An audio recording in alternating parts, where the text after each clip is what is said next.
رب اشرح لي صدري ويسر لي أمري واحلل عقدة من لساني يفقهوا قولي. الحمد لله الذي وفقنا خدمة الناس، والصلاة والسلام على من قال خير الناس من ينفع الناس، وعلى آله وأصحابه أجمعين. أما بعد فأعوذ بالله من الشيطان الرجيم. بسم الله الرحمن الرحيم. وتعاونوا على البر والتقوى ولا تعاونوا على الإثم والعدوان. صدق الله العظيم وصدق رسوله النبي الكريم الأمين. إن الله وملائكته يصلون على النبي يا أيها الذين آمنوا صلوا عليه وسلموا تسليما. الصلاة والسلام عليك يا سيدي يا رسول الله وعلى آلك وأصحابك يا حبيب الله. مولاي صل وسلم دائما أبدا على حبيبك خير الخلق كلهم، منزه عن شريك في محاسنه فجوهر الحسن فيه غير منقسم. يا أكرم الخلق مالي من ألوذ به سواك عند حلول الحادث العممي. رب صل وسلم دائما أبدا على حبيبك خير الخلق كلهم.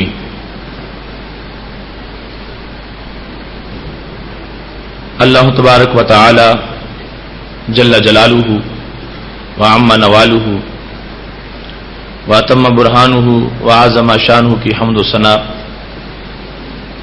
اور حضور پر نور شافع یوم النشور، دستگیر جہاں غم گسار زماں، سید سروراں حامی بے قسام،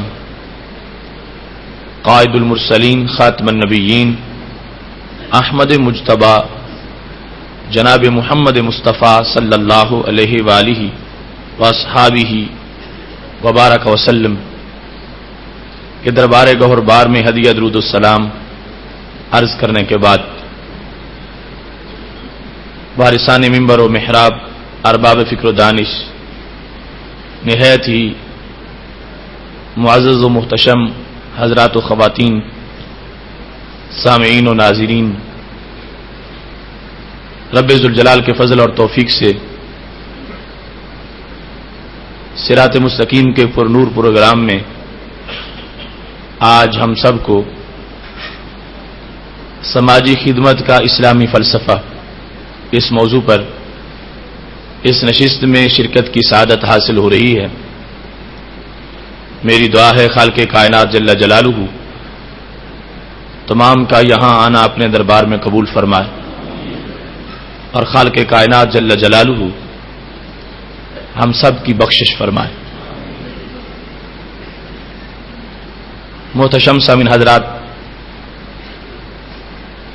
میں نے قرآن مجید برہان رشید کی جو آیا کریمہ آپ کے سامنے تلاوت کی ہے، خالق کائنات جل جلالہ کا فرمان ہے وَتَعَاوَنُوا عَلَى الْبِرِّ وَالتَّقْوَى and help one another in righteousness and piety. وَلَا تَعَاوَنُوا عَلَى الْإِثْمِ وَالْعُدْوَانِ and do not help in transgression and sin. خالق کائنات جل جلالہ نے ہمیں زندگی کے لائف کوڈ کے لحاظ سے جو مکمل ضابطہ دیا ہے، اس میں رب ذوالجلال نے جہاں ہمیں انفرادی آداب سکھائے ہیں، وہاں اجتماعی زندگی کا گر بھی بتایا ہے. خالق کائنات جل جلالہ نے جہاں ہمیں اپنی ذات کے ساتھ تعلق کا طریقہ بتایا ہے، وہاں عوام کے ساتھ میل جول رکھنے کا سلیقہ بھی بتایا ہے. چونکہ اسلام ایک کامل دین ہے، اس میں دنیا بھی ہے، دین بھی ہے، اس میں تمام شعبات کی تبلیغ ہے. تو اس لحاظ سے ہمارا دین سماج سے اور سوسائٹی سے، تجمع اور اجتماعی زندگی سے بالکل نظر نہیں پھیرتا. دین متین کی توجہ فرد پر بھی ہے اور اجتماعی زندگی پر بھی ہے. اس لحاظ سے سوسائٹی کے اصول اور سماج کے اصول اگر ہم سمجھنا چاہیں تو اس میں بھی قرآن مجید اور حدیث نبوی علی صاحب الصلاۃ والسلام ہمیں نا امید نہیں کرتے. قرآن مجید برہان رشید کی سینکڑوں آیات کا تعلق براہ راست سماج کی اصلاح کے ساتھ ہے. سید عالم صلی اللہ علیہ وسلم کی ہزاروں احادیث اس موضوع کو اپنے تمام تر مفاہیم کے ساتھ بیان کرنے والی ہیں. سماج کی جو ہمیں ضرورت ہے اس سے کوئی انسان انکار نہیں کر سکتا. ایک شخص جو زندہ ہے اس کو اپنی زندگی گزارنے کے لیے بھی سماج کی ضرورت ہے اور زندگی کے دفاع کے لیے بھی سماج کی ضرورت ہے. ایک انسان تب زندہ رہ سکے گا جب وہ خوراک کا استعمال کرے گا. کم از کم ایک روٹی اس کے لیے نہایت لازم ہے. کئی ڈشز نہ بھی ہوں تو روٹی کا اہتمام اس کے لیے ضروری ہے، ورنہ وہ اپنی زندگی سے محروم ہو جائے گا. تو انسان کی جو ضرورتیں اور حاجات ہیں ان کا ایک بڑا وسیع دائرہ ہے، ہم ان کی طرف نہیں جاتے. اب ایک شخص کو ایک دن کے اندر جو ایک روٹی چاہیے تو اس کے لحاظ سے بھی وہ اوروں کا محتاج ہے. وہ اپنی جنس کے دیگر افراد کے تعاون کے بغیر ایک روٹی بھی نہیں کھا سکتا. تو جب اس کو اپنی جنس کے یعنی انسان دیگر جو ہے ان کے تعاون کی ضرورت ہے ایک دن کی زندگی گزارنے میں بھی، تو وہ پوری زندگی بغیر تعاون انسانی کے کیسے رہ سکتا ہے؟ اسے ضرور کوآپریشن کی ضرورت ہے، اسے اسسٹنس کی ضرورت ہے کہ جس کی وجہ سے وہ اپنی زندگی کو برقرار رکھ سکتا ہے. اب ایک شخص جو ایک دن کی زندگی اس کی ہم زیر بحث کرتے ہیں تو ایک روٹی وہ کھانا چاہتا ہے. اگر وہ یہ چاہے کہ میں کسی کے تعاون کے بغیر کھاؤں گا تو یہ سوال ہی پیدا نہیں ہوتا. اگر اس کو گندم میسر آ بھی جائے تو پھر گندم کو پیسنا پڑے گا، اس کو گوندنا پڑے گا اور پھر اس کو پکانا پڑے گا. یہ تین مراحل جو ہیں ان کے لیے پھر آلات کی ضرورت ہے. اگر وہ آلات ہوں گے تو پھر گندم کو پیسا جا سکے گا، آٹے کو گوندا جا سکے گا اور پھر آٹے کو پکایا جا سکے گا. اب جن آلات کی ضرورت ہے اور جن برتنوں کی ضرورت ہے وہ سارے بھی یہ خود نہیں بنا سکتا. اس کے لیے پھر اس کو کمہار کی ضرورت ہے، اس کو لوہار کی ضرورت ہے، اس کو بہت سے شعبات کے اندر جو لوگ کام کر رہے ہیں ان کی ضرورت ہے. تب جا کے ایک روٹی پکے گی اور وہ یہ کھا سکے گا. تو پتہ چلا زندگی کا ایک دن اور اس میں محض ایک روٹی انسان سماج اور سوسائٹی کے بغیر حاصل نہیں کر سکتا. اس کی بھی یقیناً ضرورت ہے کہ وہ دوسرے افراد سے تعاون حاصل کرے اور اس تعاون کے بعد ہی اس کو یہ چھوٹا سا بظاہر جو اس کے حاجت کا سلسلہ تھا وہ پورا ہو سکتا ہے. ایسے ہی اپنی زندگی کے دفاع کے لحاظ سے بھی انسان کو انسانوں کی ضرورت ہے. کیونکہ جس ماحول میں یہ رہتا ہے اس ماحول میں حیوان بھی ہیں اور وہ سارے حیوان ان میں سے اکثر اس سے پاورفل ہیں. وہ گائے ہو، گدھا ہو، بھینس ہو، اونٹ ہو، گھوڑا ہو اور پھر شیر اور اس طرح کے جانور بھی ہیں. تو ان کو اللہ نے طاقت دی ہے اور وہ اپنی طبیعت کے لحاظ سے وحشی بھی ہیں اور انسان پر حملہ آور بھی ہو سکتے ہیں. اب انسان ان سے اپنی زندگی کو بچانا چاہتا ہے تو خالق کائنات جل جلالہ نے حیوانوں کو ایک آلہ دیا ہے جس سے وہ اپنا دفاع کرتے ہیں کہ اگر ان پر کوئی حیوان حملہ آور ہوتا ہے تو وہ اس اپنے عضو کو استعمال کرتے ہوئے اپنے آپ کو اس حیوان سے بچاتے ہیں. اور انسان پر اگر حیوان حملہ آور ہو جائے تو اس کے پاس سوائے ہاتھ کے اور اللہ کی دی ہوئی سوچ کے اور کچھ نہیں. ہاتھ آلہ ہے مگر اس سے بڑا آلہ وہ ذہن اور فراست اور سوچ ہے کہ جس فکر کو استعمال کرتے ہوئے یہ وہ کچھ بنا سکتا ہے کہ جس کی وجہ سے بڑے بڑے حیوان اس سے کانپ اٹھیں گے، اور جب وہ یہ آلہ استعمال کرے گا تو اس کی وجہ سے اس کی زندگی جو ہے وہ محفوظ ہو جائے گی. اب اس میں بھی جس وقت وہ اپنی زندگی کے دفاع کے لیے ایک ڈیفینڈر کی حیثیت سے آگے بڑھے گا تو پھر بھی اس کو ابنائے انسان کی ضرورت پڑے گی. ان کے بغیر وہ ایجادات نہیں کر سکتا، وہ مختلف چیزیں نہیں بنا سکتا، اپنی فکر اور سوچ کو عملی جامہ نہیں پہنا سکتا. تو اس سے یہ پتا چلا کہ انسانی زندگی جو ہے اس میں ضرورت تمدن والی حیثیت پائی جاتی ہے، یعنی ایک اسپیشل اس کے لیے سوشل مینر آف لیونگ ہے کہ جس کی بدولت وہ اپنی زندگی بسر کر سکتا ہے، ورنہ زندگی گزارنا مشکل ہے. یہ تمدن عربی زبان کا لفظ ہے، اور تمدن کا ہونا یہ انسان کی طبیعت میں ہے کہ اس کے بغیر انسان کا گزارا نہیں ہوتا.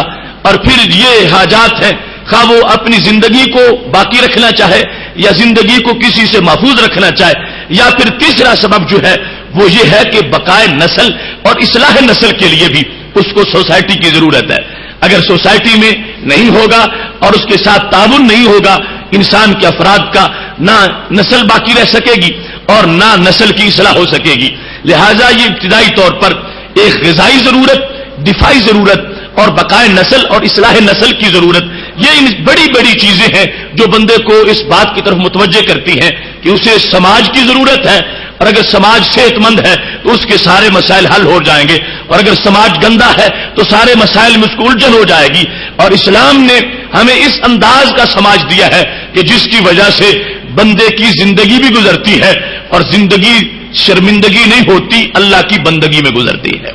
ہم جس وقت اس وزڈم کو سوچتے ہیں کہ ہمارے سماج کی حکمتیں کیا ہیں، تو اس سے پھر صرف یہی نہیں ہوتا کہ ہم یہ زندگی گزارنا چاہتے ہیں، ہم اس زندگی کو تو تمہید سمجھتے ہیں، حقیقت وہ جنت کی زندگی ہے اور فردوس کی زندگی ہے.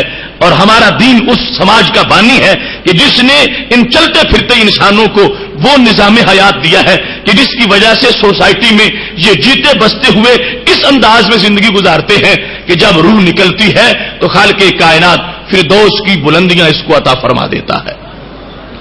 اس سلسلہ میں سب سے پہلی تعلیم اور فلسفہ سماج کا جو اسلام نے پیش کیا ہے وہ یہ ہے کہ جس وقت سید عالم نور مجسم شفیع معظم صلی اللہ علیہ وسلم سے یہ پوچھا گیا کہ بہترین انسان کون سا ہے اور بہترین کام کون سا ہے. طبرانی نے موجم کبیر میں اس کو روایت کیا ہے. حضرت عبداللہ بن عمر رضی اللہ تعالیٰ عنہ کہتے ہیں ان رجلا جاء الى النبی صلی اللہ علیہ وسلم فقال، ایک شخص آیا اور ہمارے محبوب علیہ الصلوۃ والسلام سے کہنے لگا یا رسول اللہ صلی اللہ علیہ وسلم ای الناس احب الی اللہ، کون بندہ ہے، کون سا جو اللہ کے نزدیک سب سے پیارا ہے اور اللہ کو پسندیدہ ہے. ای الناس احب الی اللہ تعالی، اللہ کا برگزیدہ بندہ کون سا ہے؟ تو میرے محبوب علیہ السلام کا جواب کتنا بھرپور تھا. فرمایا احب الناس الی اللہ انفعہم للناس، جو بندہ انسانوں کے لیے زیادہ مفید ہے وہ بندہ اللہ کا زیادہ پیارا ہے. لوگوں کی لسٹ میں وہ انسان جو دوسرے انسان کو زیادہ فائدہ دیتا ہے وہی بندہ اللہ کو زیادہ محبوب ہے اور اللہ کو زیادہ پیارا ہے. اور جس وقت یہ پوچھا گیا احب الاعمال الی اللہ ای الاعمال احب الی اللہ، اعمال میں سے کون سا عمل ہے کہ جو خالق کائنات جل جلالہ کو زیادہ پسند ہے، تو اس موقع پر بھی ہمارے آقا صلی اللہ علیہ وسلم نے یہ فرما دیا احب الاعمال الی اللہ سرور تدخلہ علی مسلم، اللہ کے نزدیک سب سے پسندیدہ کام تمہارا یہ ہے کہ جب تم کسی مسلمان کے دل میں خوشی داخل کرو، جب کسی مسلمان کو تم مسرور کرو، وہ غم زدہ ہو تو اس کا غم مٹانے کی کوشش کرو، وہ محتاج ہو اس کی حاجت کو رفع کرنے کی کوشش کرو، اس کے گھر مصائب کے سائے ہو اور تم ان مصیبتوں کو پیچھے ہٹانے میں اس کے ساتھ تعاون کرو. فرمایا جو ہاتھ تمہارا مومن کے مصائب کو دور کرنے کے لیے اٹھے گا یہ اللہ کو بڑا پسند لگتا ہے، اور جو قدم تمہارا ایک مومن کے حاجت کو دور کرنے کے لیے اور اس کا کام بنانے کے لیے اس کے ساتھ چلتے ہوئے تم نے اٹھایا ہے، یہ قدم تمہارے رب کو بڑا پسند آتا ہے۔ فرمایا سارے کاموں میں سے خالق کائنات جل جلالہ کو وہ کام پسند ہے کہ جس میں انسانیت کا بھلا ہو، مومنین کا بھلا ہو، مومنین کو اس میں باقاعدہ طور پر ریلیف مل رہا ہو۔ ایسا کام جس وقت تم کرو گے اور وہ قرآن و سنت کے منافی نہیں ہوگا، اس کام کو خالق کائنات جل جلالہ تمام کاموں میں سے زیادہ پسند فرمانے والا ہے۔ اور اس سلسلہ میں سید عالم صلی اللہ علیہ وسلم نے تیسرے نمبر پر، یعنی اعمال کے لحاظ سے دوسرے نمبر پر اس کو بیان کیا، اور تکشف عنہ کربہ، کہ مومن سے کسی دکھ کو تم دور کر دو تو یہ اللہ کو بڑا پسند لگتا ہے۔ اور تقضی عنہ دینا، یا کسی مومن کا تم قرض اتار دو تو خالق کائنات کو یہ بڑا اچھا لگتا ہے۔ اور تطرد عنہ جوع، کسی مومن کی بھوک تم دور کر دو، یعنی اس کو بھوک لگی ہوئی تھی اور وقت تھا کھانے کا، وہ تم نے کھانا اس کو کھلایا تو اللہ کو یہ تمہارا عمل بڑا پسند لگتا ہے۔ اور پھر رسول اللہ صلی اللہ علیہ وسلم نے جو منصب نبوت پر فائز ہیں اور سب سے عالی نبی ہیں، آپ نے اپنی زندگی کا عملی کام جو اس کو بیان کرتے ہوئے کتنے خوبصورت لفظوں میں یہ فرما دیا، فرما لأن امشی ما اخن فی حاجت احب الی من ان اعتکف فی ھذا المسجد۔ فرمایا کوئی صحابی میرے پاس آ جائے اور مجھے یہ کہے یا رسول اللہ صلی اللہ علیہ وسلم میرا یہ کام بگڑ گیا ہے، آپ میرے ساتھ چلو میرا کام ہو جائے، میرے کام کے لیے میرے ساتھ چلو، تو میرے نبی علیہ السلام فرماتے ہیں میں اس کے ساتھ چل پڑوں تو میرا یہ کام میرے نزدیک میری مسجد نبوی میں اعتکاف سے بڑا ثواب رکھتا ہے۔ سید عالم نور مجسم شفیع معظم صلی اللہ علیہ وسلم کا یہ جملہ ہمارے لیے کئی لحاظ سے معنویت سے بھرپور اور لبریز ہے۔ یعنی اس بات کو اگر آپ واضح کرنا چاہیں کہ اسلام صرف یہ دین نہیں، یہ دنیا کا بھی نظام ہے، اور اسلام صرف مسجد کا نہیں، یہ بازار کا بھی نظام ہے۔ اسلام جو ہے وہ صرف کسی چلہ کا عبادت اور ریاضت کا نام نہیں، یہ دنیا میں دنیا داری کا بھی پورا نظام ہے۔ تو اب دیکھیے سید عالم نور مجسم شفیع معظم صلی اللہ علیہ وسلم جن کی شان کتنی نرالی ہے، جن کا ہر لمحہ اللہ کی بندگی میں گزرتا ہے اور جن کے ہر لمحے پر اللہ کی رحمتوں کا نزول ہوتا ہے اور جن کا مقام اللہ کے دربار میں ایسا ہے، ابھی تو عند ربی فرمایا راتیں میں رب کے ہاں گزارتا ہوں۔ اب انہوں نے ایک سماج کے لیے اپنی خدمت کو پیش کرتے ہوئے اپنے صحابہ کرام علیہم رضوان کو اور قیامت تک کے لیے مومنین کو ایک سبق دے دیا کہ ایسا اگر وقت آ جائے، انسانیت تڑپ رہی ہو، لوگ جو ہیں وہ موت حیات کی کشمکش میں ہو، اگر ایسی صورت میں تم نفلی عبادت میں مصروف رہو اور پیاسے کو پانی نہ پلاؤ اور بیمار کی دوائی کا بندوبست نہ کرو اور جو لوگ موت کے منہ میں جا رہے ہیں ان کے لیے تم اپنی خدمات پیش نہ کرو تو پھر رب ذوالجلال ناراض ہو جائے گا۔ ایسی صورتحال کے اندر پیش نظر رکھو، فرمایا اگر میرے پاس کوئی شخص اپنے کام کے لیے آتا ہے اور میں اس کے ساتھ چلتا ہوں، یہ میرے قدم جو اس کے ساتھ ایک کام کو بنانے کے لیے جو اس کا جزوی کام ہے، شخصی کام ہے، اس کے گھر کا کام ہے، اس کے قرض کا معاملہ ہے یا کسی مرض کا معاملہ ہے، میں اس کے ساتھ جاتا ہوں اگرچہ اس وقت میں مسجد میں معتکف نہیں ہوں۔ میرے محبوب علیہ السلام فرماتے ہیں میرے نزدیک اس بندے کے کام کے لیے میرا چلا جانا مسجد نبوی میں اعتکاف بیٹھنے سے بڑا درجہ رکھتا ہے۔ سید عالم نور مجسم شفیع معظم صلی اللہ علیہ وسلم نے فرمایا فی ھذا المسجد، اور وہاں مسجد نبوی شریف ہے تو محبوب علیہ الصلوۃ والسلام نے ایک دوسرے کے دکھ سکھ میں شریک ہونا اور ان کے کام کاج میں کسی کے ساتھ تعاون کرنا، اگر اس نیت سے کوئی کر رہا ہے کہ یہ ہمارا دین ہے، ہماری دینی ڈیوٹی ہے، ہمارے دین نے ہمارے لیے یہ لازم کر دیا ہے، اس میں کسی کا یہ مقصد نہیں ہے کہ میں کام کروں تاکہ کل مجھے ووٹ مل جائے، میں کام کروں تاکہ میری تشہیر ہو جائے، اور تب میں کام کروں تاکہ لوگ مجھے سوشل ورکر قرار دیں، ایسا کوئی بھی اس کے ذہن میں نہیں ہے۔ اس کے ذہن میں صرف یہ بات ہے کہ خالق کائنات نے ہمیں جو دین دیا ہے اس دین نے ہماری یہ ڈیوٹی لگا رکھی ہے۔ اس نیت سے جب وہ نکلے گا تو خالق کائنات جل جلالہ ہر سانس پر اس کو اجر عظیم عطا فرما دے گا۔ ایسے ہی سید عالم نور مجسم شفیع معظم صلی اللہ علیہ وسلم کی جو دانش ہے اور آپ نے جو لوگوں کو ایک شعور بخشا ہے، اس کے لحاظ سے اس وقت سماجی خدمت کا ہم ایک سروے کرتے ہیں تو یہ بات بڑی واضح سامنے آتی ہے کہ یہ ہمارے لیے ایک ذریعہ ہے ترقی کا. ہر بندہ آگے بڑھے، دیتے وقت تھوڑا دے اور لیتے وقت زیادہ لے. کسی بندے سے نہیں، کسی بندے کو تھوڑا دے کہ اللہ سے زیادہ لے. یہ ہمارے سماج کا ایک مرکزی کردار ہے اور یہ روح ہے اسلامی سماج کی. اب اس حقیقت کو سمجھنے کے لیے میرے محبوب علیہ السلام کا یہ فرمان سامنے رکھیے جو صحیح مسلم شریف میں موجود ہے. رسول اللہ صلی اللہ علیہ وسلم ارشاد فرماتے ہیں، سیدنا ابو ہریرہ رضی اللہ تعالیٰ عنہ راوی ہیں کہ محبوب علیہ السلام نے فرمایا، من نفس عن مؤمن قربۃ من قرب الدنیا نفس اللہ عنہ قربۃ من قرب یوم القیامہ. فرمایا اگر کوئی بندہ اس دنیا میں کسی بھائی کا کوئی دکھ دور کرتا ہے تو خالق کائنات اس کے عوض میں اس کا قیامت کے دن کا ایک دکھ دور فرما دے گا. اب دیکھو، دینے میں تھوڑا ہے، لینے میں زیادہ ہے. دنیا میں دکھ یہ تھا معمولی سا، گھنٹے میں آپ نے اپنے بھائی کے ساتھ تعاون کیا اور اس کا دکھ دور ہو گیا، اس کا غم غلط ہو گیا، اس کی ضرورت پوری ہو گئی، اس کی حاجت ختم ہو گئی. یہاں 1 گھنٹہ لگا اور حشر کے دن کے جو دھندلکے ہیں اور حشر کے دن کے جو غم ہیں اور حشر کے دن کے جو دکھ ہیں، ہو سکتا ہے تم دنیا کی زندگی کا 1 کروڑ سال بھی وہاں جا کر لگا کے اگر اس دکھ کو مٹانا چاہو اور اپنا وہ دکھ دور کرنا چاہو تو نہ کر سکو. اتنا بھاری دکھ ہو سکتا ہے یوم حشر کا. تو ایک سماجی خادم جو اسلام کے لیے کر رہا ہے اس کو کتنا اضافہ ملا. اس نے دنیا میں سستے داموں کسی کا دکھ دور کر کے قیامت کے دن کا وہ سکھ حاصل کر لیا جس کے بارے میں رب یہ بھی فرماتا ہے کہ اگر کوئی بندہ ساری زمین فدیہ میں لے آئے تو پھر بھی اس کو کوئی غمی عذاب میں نہیں ہو سکتی. لیکن اگر اس نے سماج کی خدمت اللہ کے کہنے پر کی ہے تو اس نے تھوڑے سے پیسے لگائے، تھوڑا سا ٹائم دیا اور تھوڑا سا گیا ہے، لیکن نتیجہ کیا ہوا؟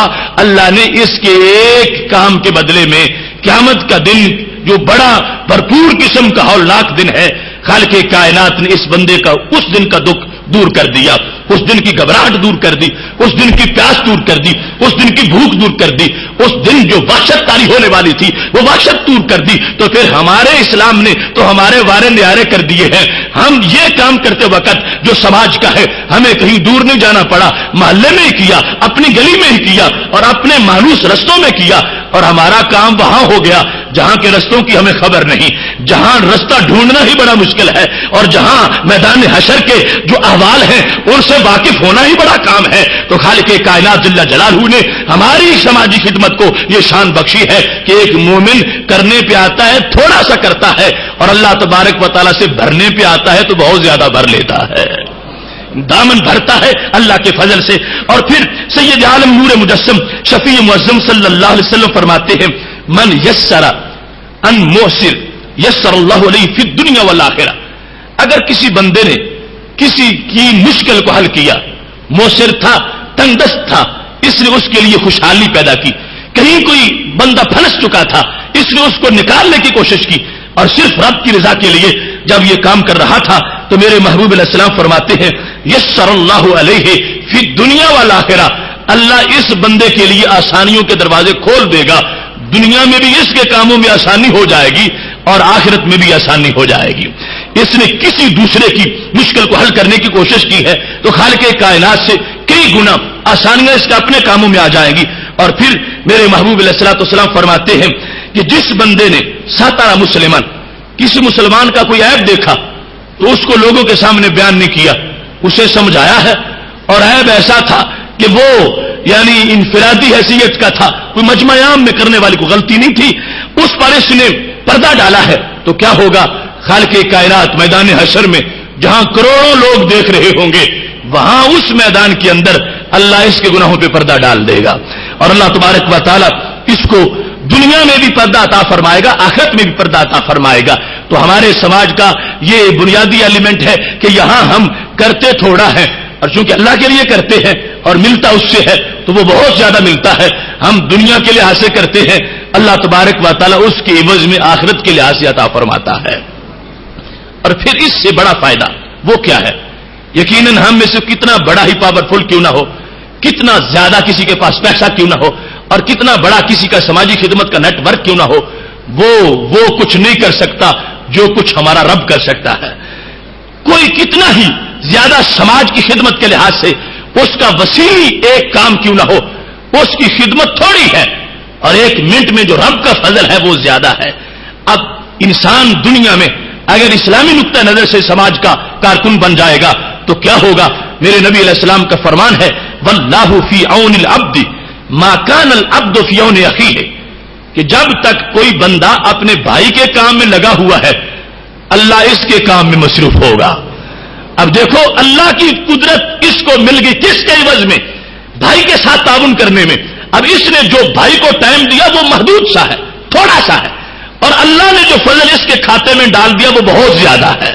لہذا ایک مومن کو تو کتنا اضافہ مل رہا ہے، اس نے سماجی خدمت کی ہے، بھائی کے ساتھ تعاون کیا ہے، اور میرے نبی علیہ السلام فرماتے ہیں جب تک یہ اس کے کام میں ہے، کوئی زخمی ہو گیا یہ ساتھ گیا، ہسپتال میں ساتھ رہا، بیماری کے اندر اس کے ساتھ معاون رہا، یہ جب تک اس کے ساتھ رہے گا یہ نہ سمجھے کہ میرے کام رک گئے ہیں، میرے کام میں مندہ آ گیا ہے اور میں لٹ جاؤں گا، نہیں، غیر محسوس طریقے سے رب ذوالجلال ایسا دے گا کہ جس کا یہ تصور بھی نہیں کر سکتا تھا۔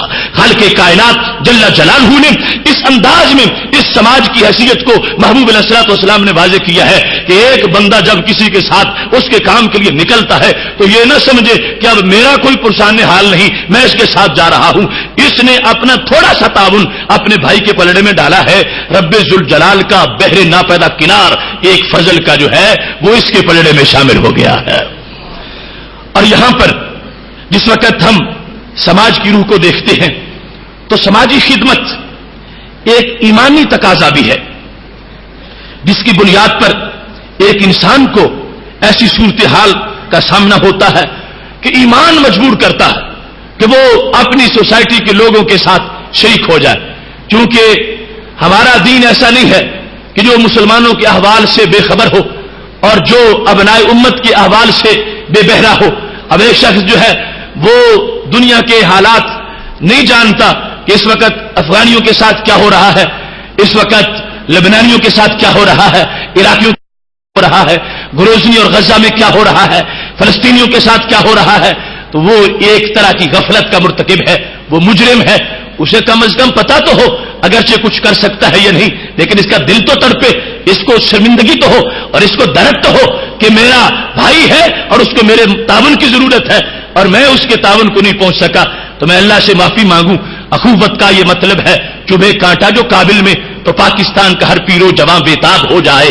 سید عالم نور مجسم شفیع معظم صلی اللہ علیہ وسلم نے یہاں تک ارشاد فرما دیا ہے من لم یہتم بامور المسلمین فلیس منا، فرمایا جو بندہ مسلمانوں کے احوال کو دیکھتا نہیں اور مسلمانوں کے کام کا اہتمام نہیں کرتا اور مسلمانوں کی جو ضرورتیں ہیں ان کی طرف توجہ نہیں کرتا، فرمایا لیس منا، وہ میرا نہیں ہے، وہ ہم سے نہیں ہے، وہ ہمارا نہیں ہے، فرمایا میرا وہ ہے اور میری امت میں وہ ہے کہ جو لوگوں کے حالات سے باخبر رہتا ہے اور جس قدر ہو سکے ان کی مشکل کو دور کرنے کے لیے کردار ادا کرتا ہے۔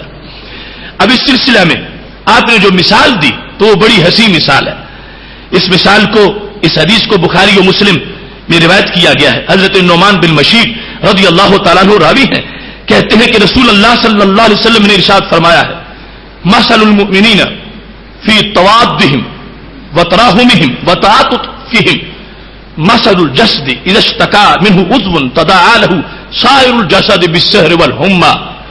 بڑی خوبصورت مثال ہے، کیونکہ اگزامپل سے غیر محسوس چیز محسوس بن جاتی ہے، اور یہ جب کسی شخص کا کسی بات کا بڑا گہرا مطالعہ تو پھر اس کو مثال سے سمجھا سکتا ہے، اور ورنہ مثال دینا مشکل ہوتا ہے۔ اور ہمارے محبوب علیہ السلام تو چونکہ پوری کائنات کے ہر شعبے کے اسپیشلسٹ ہیں، خواہ وہ نباتات کا ہو، حیوانات کا ہو، افلاک کا ہو، وہ کسی علم کا کوئی شعبہ ہو اور کسی سائیکالوجی کے کسی ڈپارٹمنٹ کی کوئی بات ہو اور کسی طرح بھی سیاست و تدبیر منزل اور تہذیب اخلاق کی کوئی گتھی سلجھانے کا معاملہ ہو، ہمارے محبوب علیہ الصلوۃ والسلام مثال دیتے ہیں تو کمال فرماتے ہیں۔ کیا انداز ہے! میرے محبوب علیہ الصلوۃ والسلام یہ بیان کرنا چاہتے ہیں کہ سارے مسلمان ایک ہیں، سارے مسلمانوں کا درد ایک ہے، سارے مسلمانوں کی صحت ایک ہے، سارے مسلمانوں کے مقاصد ایک ہیں، اور سارے مسلمانوں کو مل جل کر اپنا مقصد حاصل کرنا چاہیے، اور سارے مسلمان ان کو ایک دوسرے سے باخبر رہنا چاہیے اور ایک دوسرے کے دکھ سکھ میں شریک ہونا چاہیے۔ تو کیا مثال دیتے ہیں میرے نبی علیہ الصلوۃ والسلام، فرمانے لگے مومنین کی مثال کس میں؟ توادہم، آپس میں مودت کرنے کے لحاظ سے، مودت گہری محبت کو کہتے ہیں کہ یہ سمجھنا ہو کہ مومن کو مومن کا کتنا محب ہونا چاہیے اور مومن کا مومن سے کتنا پیار ہونا چاہیے، تو پھر بھی یہ مثال جو میں بیان کرتا ہوں اس کو سمجھو، اور یہ دیکھنا ہو تراحمہم کہ ایک مومن کو دوسرے مومن کے لیے کتنا رحیم ہونا چاہیے، اور ایک مومن کو دوسرے مومن کے لیے کتنا شفیق ہونا چاہیے، اور ایک مومن کے دل میں دوسرے مومن کے لیے رحمت کا کتنا جذبہ ہونا چاہیے۔ میرے نبی علیہ السلام فرماتے ہیں اگر یہ دیکھنا ہو تو پھر بھی میری اس مثال کو پڑھ لیجئے۔ اور تیسرے نمبر پر تعاطفہم، ایک مسلمان کی دوسرے مسلمان کے لیے جتنی مہربانی ہونی چاہیے، اگر مہربانی کا اندازہ لگانا ہو، رحمت کا اندازہ لگانا ہو، پیار کا اندازہ لگانا ہو کہ مومنوں کا آپس میں پیار کیسا ہونا چاہیے، آپس میں شفقت کیسی ہونی چاہیے، آپس میں رحمت کیسی ہونی چاہیے، تو میرے محبوب علیہ السلام فرماتے ہیں یوں دیکھو، اگر یہ ساری باتیں دیکھنی ہوں کہ ایک مومن کو آپس میں ان کا ربط کیسے ہونا چاہیے، فرمایا ویسا ہونا چاہیے جیسے ایک جسم کے اجزاء کا آپس میں ہوتا ہے۔ جسم ایک ہے، اجزاء اس کے کئی ہیں، اجزاء کی آپس میں شکلیں بھی مختلف ہیں اور ان کے افادیت بھی مختلف ہے۔ ظاہر ہے کہ کان جو کام کرتے ہیں آنکھ تو وہ کام نہیں کرتی، اور زبان جو کام کرتی ہے ہاتھ تو وہ کام نہیں کرتا، اعضاء ہے ایک جسم کے۔ تو فرمایا ایسے ہی میری ملت اور میری امت جو ہے اس کے اندر افراد ہیں، ان کے درجات جدا جدا ہیں، ان کے کام جدا جدا ہیں، ان کے شعبے جدا جدا ہیں، کوئی کسی شعبے کا اسپیشلسٹ، کسی کا کوئی بینیفٹ، کسی کا کوئی آؤٹ پٹ، کسی کا کوئی فائدہ، کوئی کسی طرح ماحول کے لیے مفید، کوئی کسی طرح ماحول کے لیے مفید۔ فرمایا یہ سارے ان کو ایک چیز متحد کر رہی ہے کہ ہیں یہ ایک ہی جسم کے اجزاء، اگرچہ شکلیں مختلف ہو جائیں، جس طرح ہاتھ اور قدم کی آپس میں مختلف ہے اور دو ہاتھوں کی آپس میں ایک جیسی بھی ہے، تو ایک ہی ڈپارٹمنٹ میں ہو یا مختلف ان کے شعبہ جات ہوں، فرمایا تمام اعضاء جیسے جسم کے ساتھ متحد ہیں۔ کس بنیاد پر؟ میرے نبی علیہ الصلوۃ والسلام فرماتے اذا اشتکا منہ عضو، اگر ایک عضو کو درد ہوتا ہے تو سارے جسم کو نیند نہیں آتی۔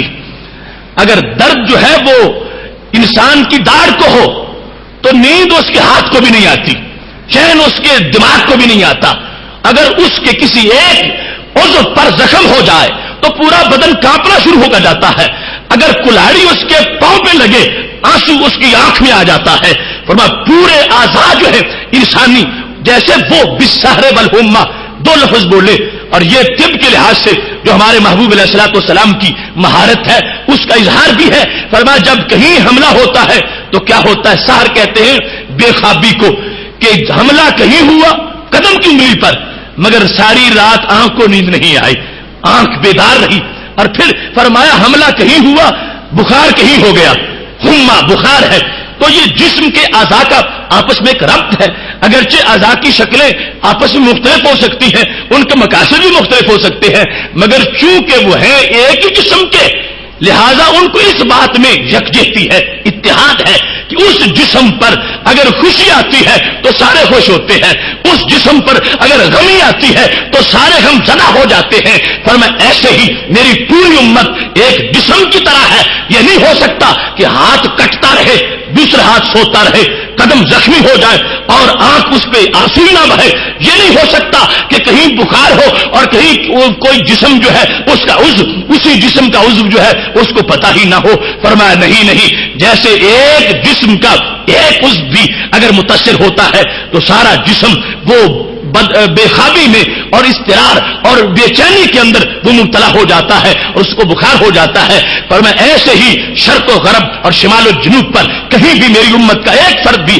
اگر متاثر ہو گیا، زخمی ہو گیا، اس پر ظلم ہو گیا، اس پر ستم ہو گیا، اس پر مصیبتیں آ گئی، تو جو دوسرے کنارے پر مغرب میں بستا ہے اگر وہ مومن ہے تو اس کو وہ درد محسوس کرنا چاہیے اور اس درد میں اپنے بھائی کے ساتھ شریک ہو جانا چاہیے.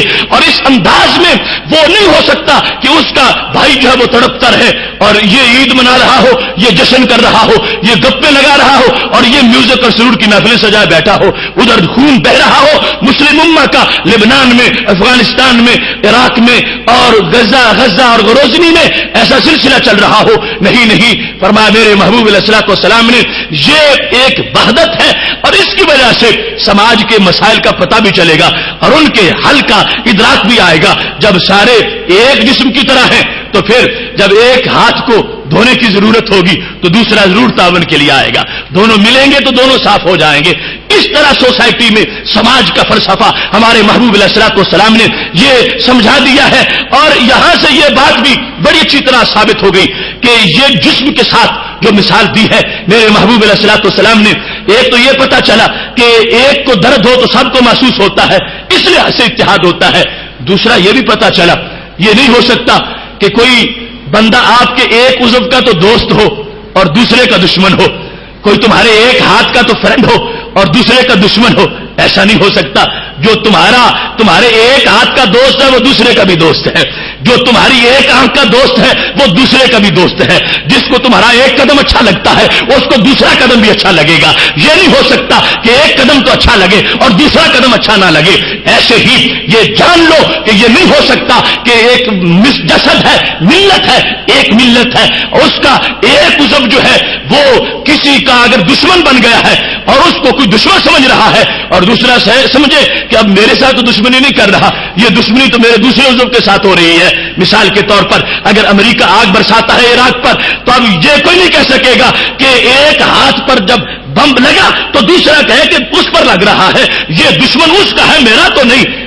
ایک ہاتھ ایک جسم کے دشمن بھی ایک ہوتے ہیں, دوست بھی ایک ہوتے ہیں. یہ نہیں ہو سکتا کہ ان کے دشمن تقسیم ہو جائے یا دوست تقسیم ہو جائے کہ ایک عضو کہے کہ یہ ابھی ایک دوسرے عضو کے دشمن کی باری ہے, اب میرا دشمن تو نہیں آیا. نہیں, میرے نبی علیہ الصلوۃ والسلام کا جسم کے ساتھ مثال دینے کا مطلب یہ تھا کہ مسلمانوں کے دشمن بھی یکساں یعنی ایک جیسے ہوتے ہیں اور دوست بھی ایک جیسے ہوتے ہیں.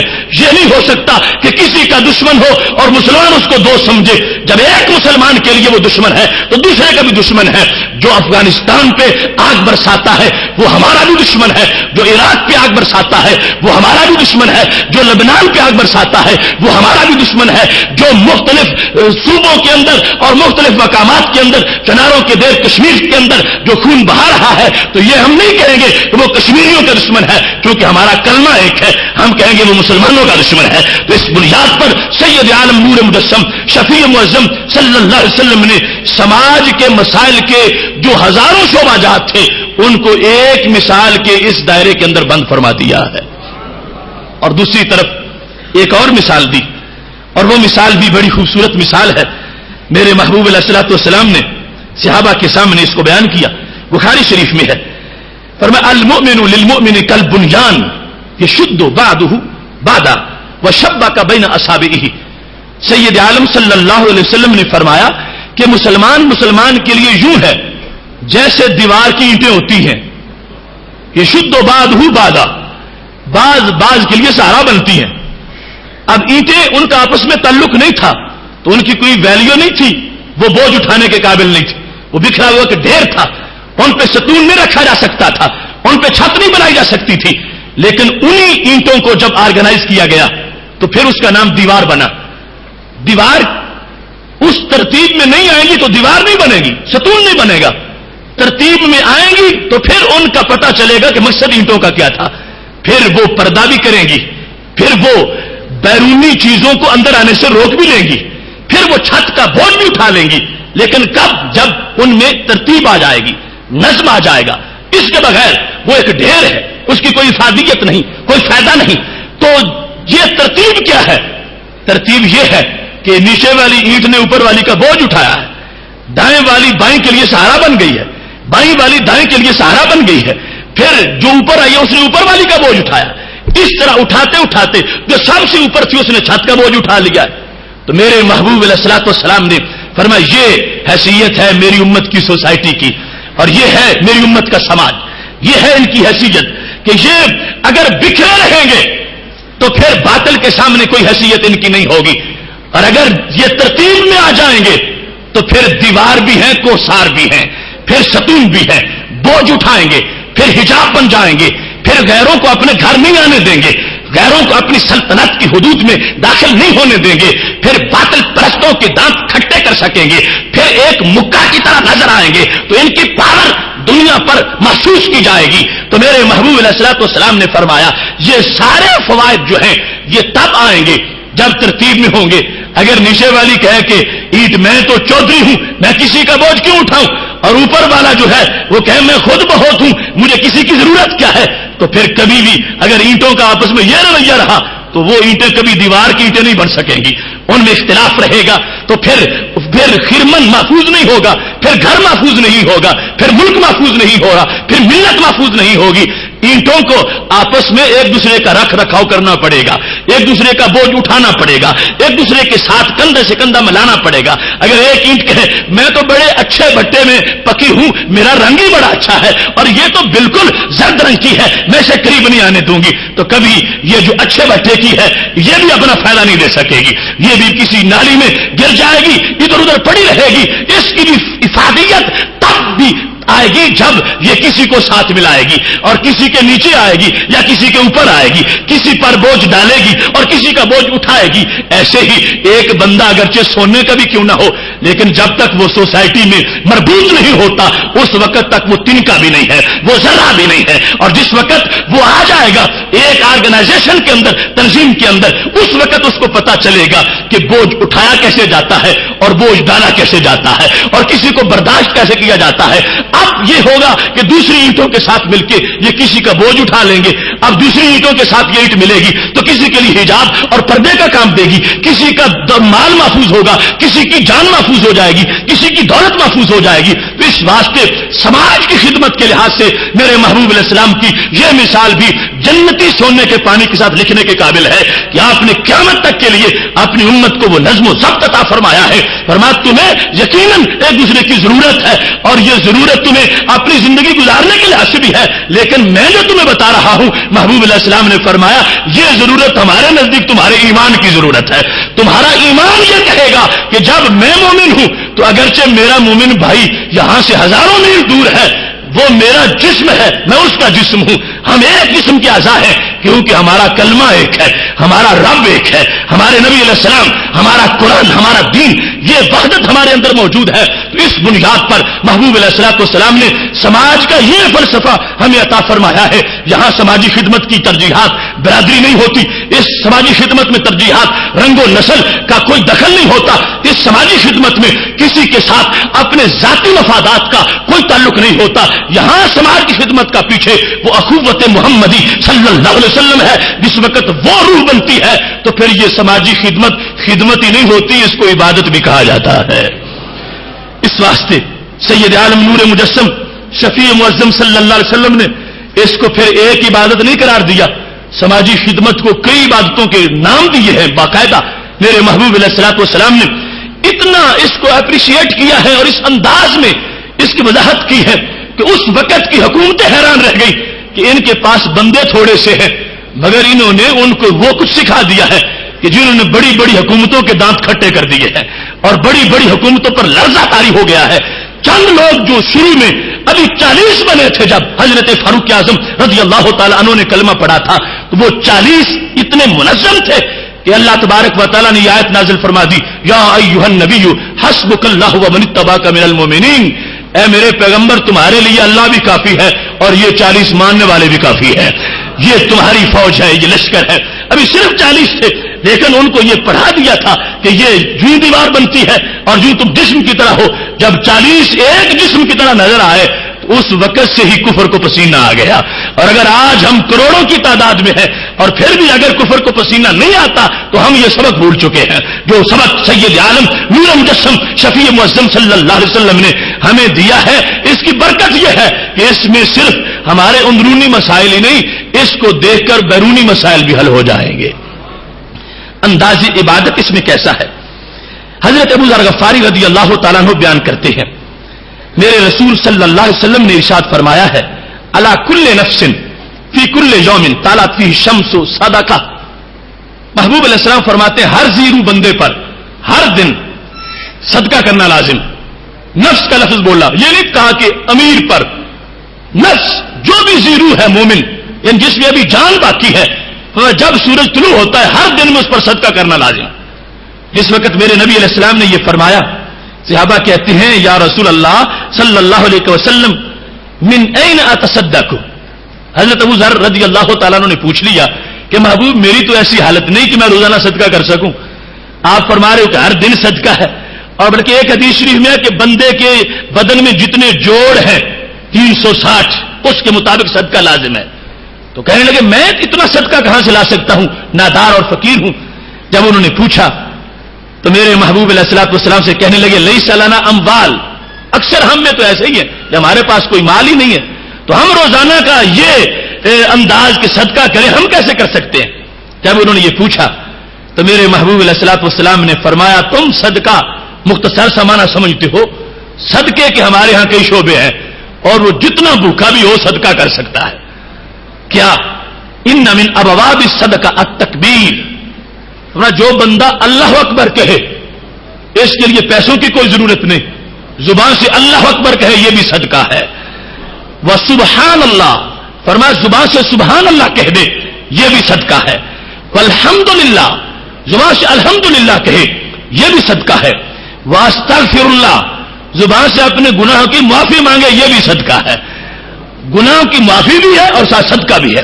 پھر وتأمر بالمعروف، کسی کو اچھے کام کا حکم دے یہ بھی صدقہ ہے. بے نمازی کو نماز کا کہا، جو روزہ نہیں رکھتا اس کو روزے کا کہا، جس کی آنکھیں بے حیا ہیں اس کو شرم و حیا کا کہا، جس کے کان میوزک سے گندے ہیں اس کو گانوں سے بچنے کا کہا. اور اس سے تمہیں صدقے کا ثواب مل جائے گا. وتنہا عن المنکر، اچھائی کا کام، اچھائی کا حکم دو، نماز پڑھنے کا، برائی سے روکو، تو یہ بھی ایک صدقہ ہے. وتعزل الشوکۃ عن طریق الناس، جہاں لوگ چلتے ہوں اس جگہ سے کانٹا اٹھا کے سائڈ پر کر دو یہ بھی صدقہ ہے. والعظم، ہڈی اٹھا کے علیحدہ کر دو یہ بھی صدقہ ہے. والحجر، کوئی پتھر پڑا تھا رستے سے اس کو اٹھا کے تم نے علیحدہ کر دیا یہ بھی صدقہ ہے. چلتے چلتے میرے محبوب علیہ السلام فرماتے ہیں وتہدی الاعمى، تم رستے میں بیٹھے تھے کوئی اندھا گزر رہا تھا اس کو تم نے رستے پہ لگایا یہ بھی صدقہ ہے. وتسمع الاصم والابکم حتی یفقہ، ایک بندہ بہرا بھی تھا گونگا بھی تھا اور اسے بات کی سمجھ نہیں آ رہی تھی، تم نے اس کو سمجھا دیا، فرمایا میرے امتی یہ بھی صدقہ ہے. اب یہ ساری صورتیں بیان کرنے کا مقصد کیا ہے کہ نیکی تلاش کرتے وقت تم یہ نہ کہنا کہ صرف مسجد میں ملتی ہے، نیکی گلی میں بھی مل سکتی ہے، نیکی بازار میں بھی مل سکتی ہے، نیکی دکان پر، فیکٹری میں، نیکی ماحول میں، سماج میں، نیکی پوری دنیا کے اندر پھیلی ہوئی ہے. جہاں بھی محتاج ہے، جس طرح کا محتاج ہے تم اس کے ساتھ نیکی کرو گے اللہ تمہیں صدقے کا ثواب عطا فرما دے گا. اب اس کو بیان کرتے کرتے فرمایا وتدل المستدل، ایک بندے کو کسی ایڈریس کی سمجھنے کی ضرورت تھی، تم نے اس کو نشانی بتائی کہ فلاں گلی میں پہنچ جاؤ، فلاں فیکٹری کے سامنے وہ دائیں طرف گھر ہے، فرمایا یہ تم نے اس کو اس کے مقصد اچھے کے لیے بتا دیا تو یہ بھی صدقہ ہے.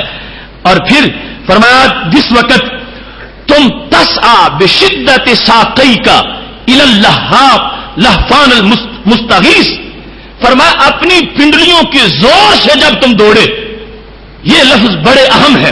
شدت ساقیک، ساق پنڈلی کو کہتے ہیں اور شدت پوری پاور کو کہتے ہیں.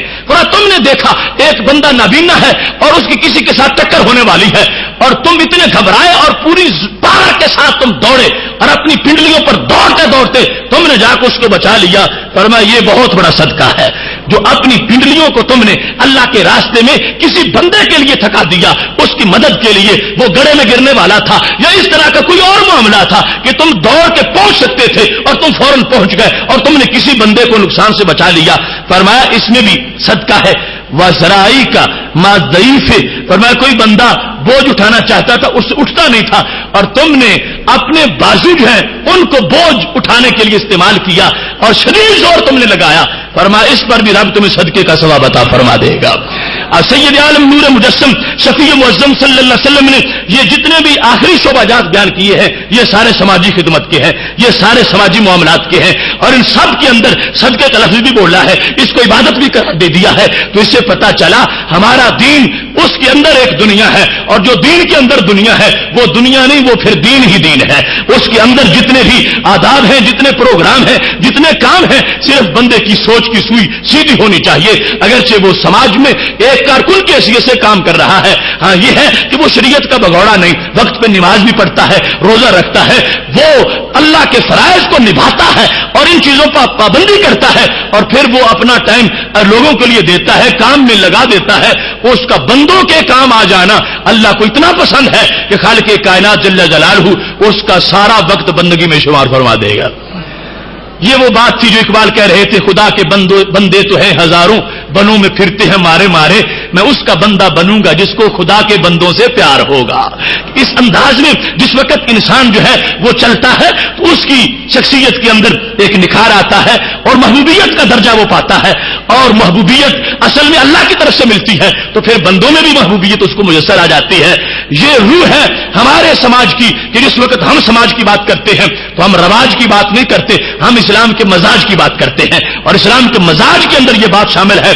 بندہ تصور بھی نہیں کر سکتا کہ وہ ایک بوڑھی مائی کے گھر گھڑا پانی کا بھر کے اس نے رکھا ہے تو اس کو ملا کیا ہے۔ اگر اس نے ایک بوڑھے بابے کو رستہ بتایا ہے یا گھر چھوڑ کے آیا ہے تو اس کو ملا کیا ہے۔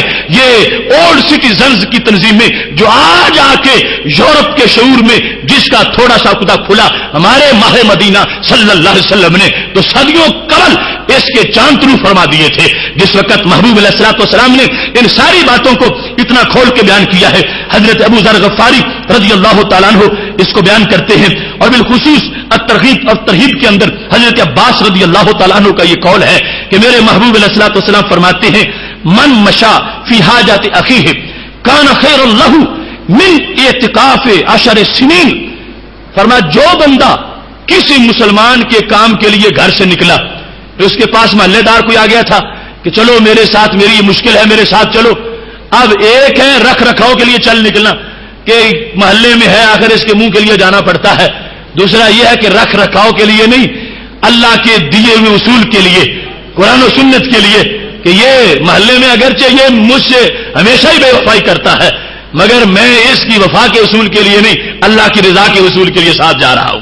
جس وقت یہ چلے گا، حضرت عباس رضی اللہ تعالیٰ عنہ روایت کر رہے ہیں، میرے نبی علیہ السلام کے چچا جان اور محبوب علیہ الصلوۃ والسلام کا فرمان ہے، فرمایا جب وہ چلتا ہے، کام کے لیے گیا تھا، 10 منٹ میں ہو گیا، 15 منٹ میں ہو گیا، آدھے گھنٹے میں ہو گیا، اس کو ثواب کتنا ملے گا؟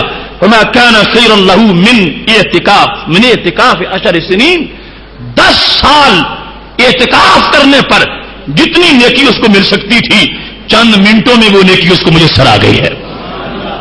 10 سنین، 10 سال۔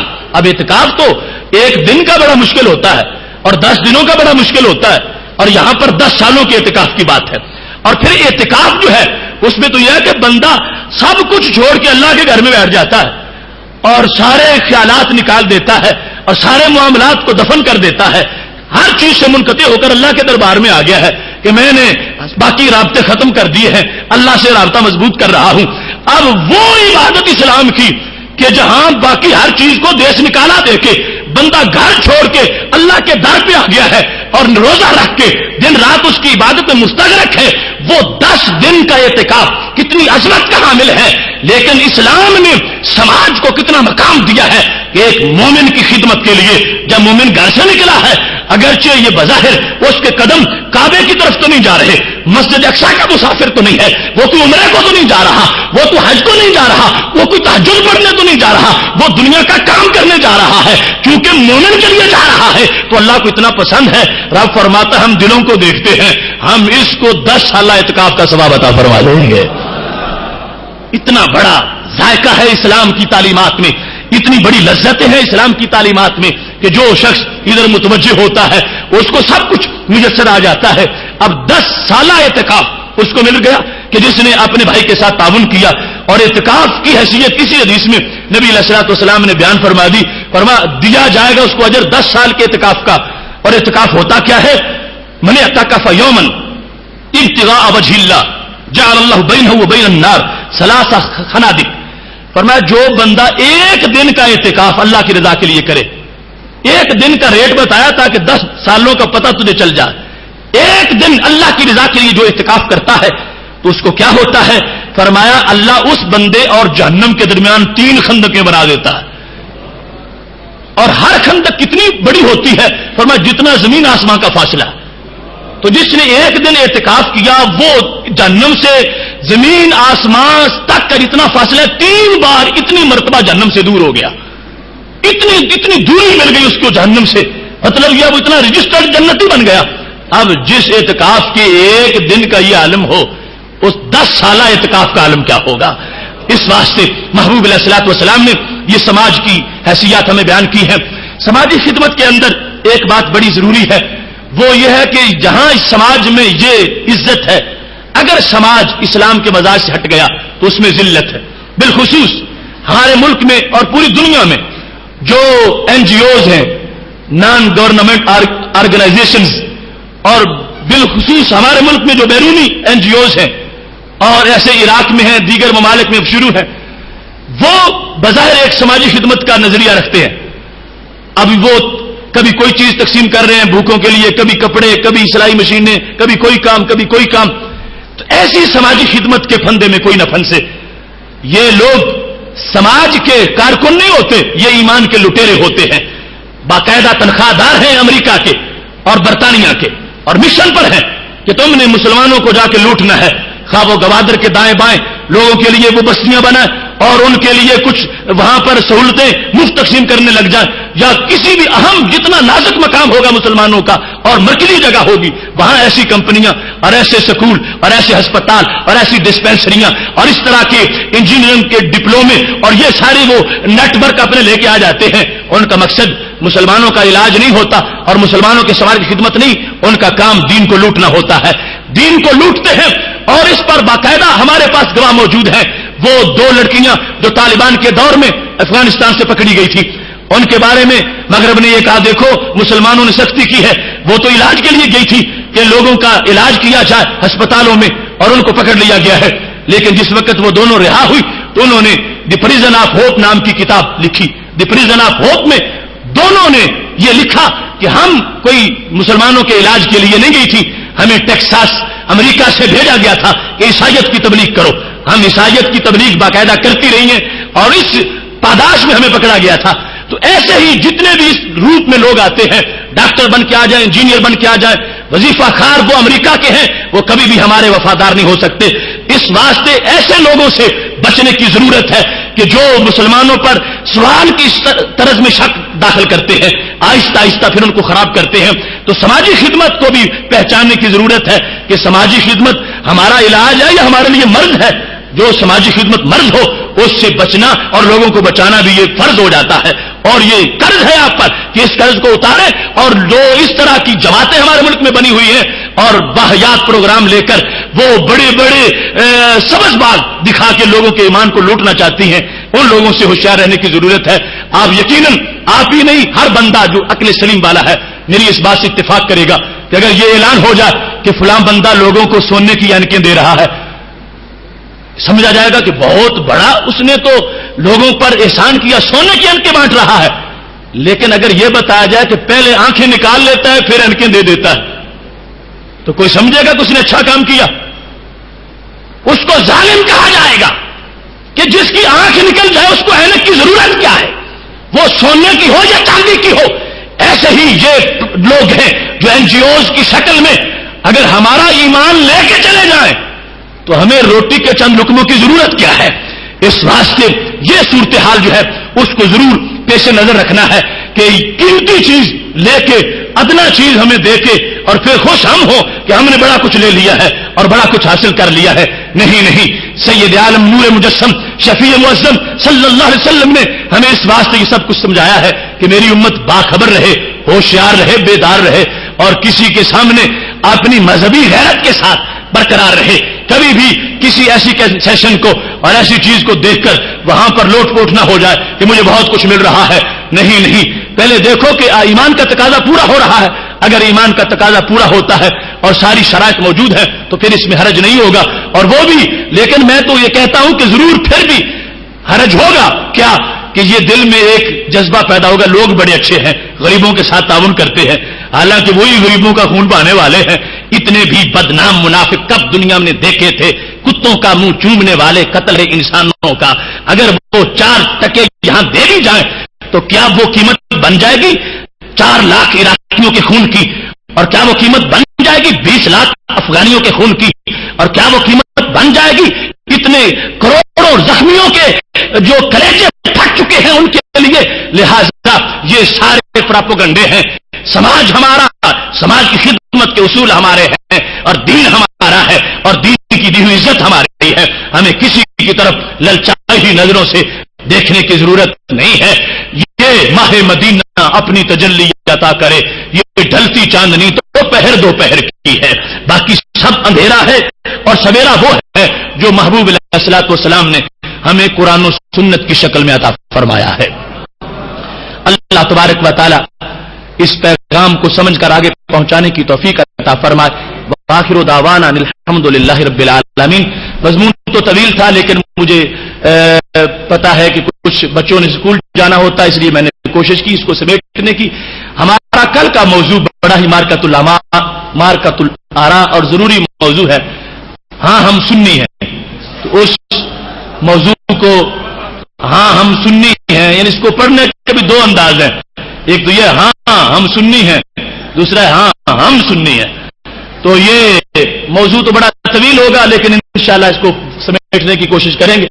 وقت پہ آپ سارے حضرات دوستوں کے ساتھ تشریف فرما ہے۔